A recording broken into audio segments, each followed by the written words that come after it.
Hi, it's Jan Spence, your Chief Encouragement Officer, back with tip number 18, the cultural crowd pleaser.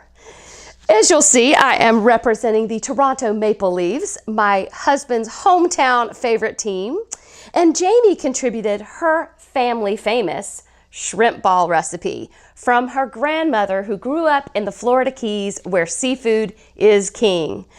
Take the time to have a potluck and allow your people, who are people too, to bring in their favorite dish from their home country or their family favorite recipe, or maybe just wear their favorite team from their local hometown. It helps you to learn and connect with them by knowing a little bit more about them.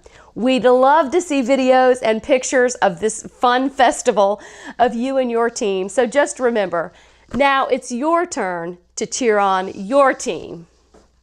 I gotta try this. Oh, Jamie, delicious. This is good. Love it.